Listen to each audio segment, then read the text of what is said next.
सर्वमङ्गलमाङ्गल्ये शिवे सर्वार्थसाधिके शरणे त्र्यंबके गौरी नारायणी नमस्तुते। भगवान भोलेनाथ और माता पार्वती अपने भक्तों का कल्याण करें। आइए हम सब मिलकर तीज व्रत की कथा सुनते हैं। इस व्रत कथा को शिव जी ने माता पार्वती से सुनाई थी।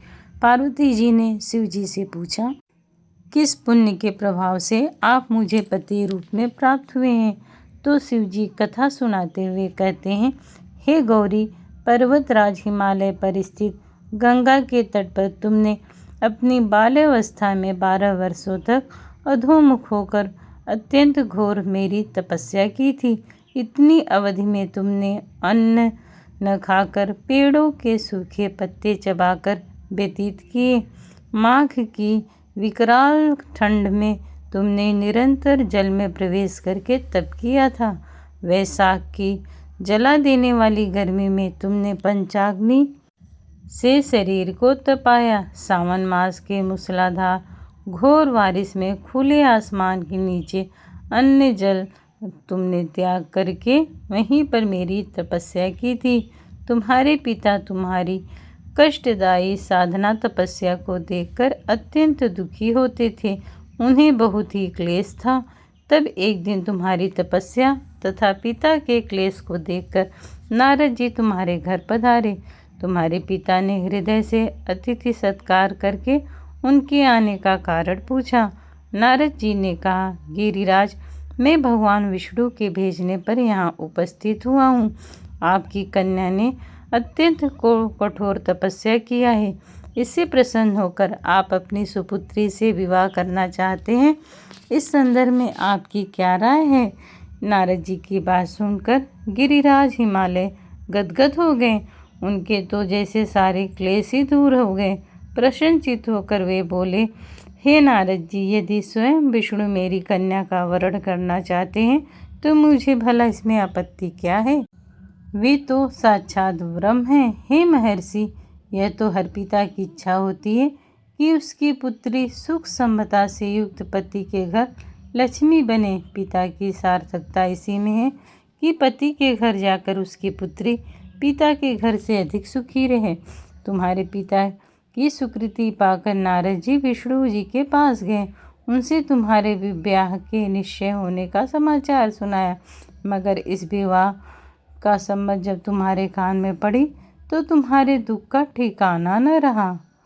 तुम्हारी एक सखी ने तुम्हारी इस मानसिक दशा को समझ लिया और उसने तुमसे उस विक्षिप्त का कारण पूछा। तब तुमने बताया, मैंने सच्चे हृदय से भगवान शिव जी का वरण कर लिया है, किंतु मेरे पिता मेरा विवाह विष्णु जी से निश्चित कर दिया है। इस विचित्र धर्म संकट में पड़ी हूँ। अब मैं क्या करूँ? प्राण छोड़ देने के अतिरिक्त अब कोई उपाय शेष नहीं बचा है। तुम्हारी सखी बहुत ही समझदार थी। उसने कहा, हे सखी, प्राण त्यागने का इसमें कारण ही क्या है? संकट के समय धैर्य से काम लेना चाहिए। नारी के जीवन की सार्थकता इसी में है कि पति रूप में हृदय से जिसे एक बार स्वीकार कर लिया, जीवन पर्यंत उसी से निर्वाह करे। सच्ची आस्था और एक निष्ठा के समक्ष तो ईश्वर को भी समर्पण करना पड़ता है। मैं तुम्हें घनघोर जंगल में ले चलती हूँ, जो साधना स्थली भी होगी और जहाँ तुम्हारे पिता तुम्हें खोज भी न पाएंगे। वहाँ तुम साधना में लीन रहना। मुझे विश्वास है कि भगवान शिव जी तुम्हारे जरूर सहायता करेंगे। हे पार्वती, तुमने ऐसा ही किया। तुम्हारे पिता तुम्हें घर पर न पाकर बहुत ही दुखी और चिंतित हुए। वे सोचने लगे कि तुम जाने कहाँ चली गई। मैं विष्णु जी से उसका विवाह करने का प्रण कर चुका हूँ। यदि विष्णु बारात लेकर आ जाएंगे और कन्या घर पर नहीं होगी तो बहुत अपमान होगा। मैं तो कहीं मुँह दिखाने योग्य नहीं रहूँगी। यही सोच कर गिरिराज जोर शोर से तुम्हें ढूंढने के लिए चल दिए। इधर तुम्हारी खोज होती रही और उधर तुम अपनी सती के साथ नगीदी के तट पर भाद्र मास शुक्ल पक्ष तृतीया हत्र नक्षत्र था। उस दिन तुमने रेत से शिवलिंग का निर्माण करके व्रत किया। रात भर मेरी स्तुति और गीत की। तुम्हारे इस कष्ट साधन तपस्या से मेरा आसन डोलने लगा, मेरी समाधि टूट गई। मैं तुम्हारे समक्ष जा पहुंचा। तुम्हारी कठोर तपस्या से प्रसन्न होकर मैंने तुमसे वर मांगने को कहा। तब अपनी तपस्या के फलस्वरूप मुझे अपने समक्ष पाकर तुमने कहा, मैं हृदय से आपको पति रूप में वर्ण कर चुकी हूँ। यदि आप सचमुच मेरी तपस्या से प्रसन्न होकर आप यहाँ पधारे हैं तो मुझे अपनी अर्धांगिनी के रूप में स्वीकार कीजिए। तब मैंने तथास्तु कहकर कैलाश वापस आ गया। प्रातःकाल तुमने पूजा की समस्त सामग्री को नदी में प्रवाहित करके अपनी सहेली सहित व्रत का पारण किया। उसी समय अपने मित्र बंधु बांधव दरबार सहित गिरिराज में खोजते खोजते वहां आ पहुँचे और तुम्हारी कष्ट साध्य तपस्या का कारण तथा उद्देश्य पूछा। उस समय तुम्हारी दशा को देखकर गिरिराज अत्यंत दुखी हुए और पीड़ा के कारण उनके आंखों में आंसू उमड़ आए थे।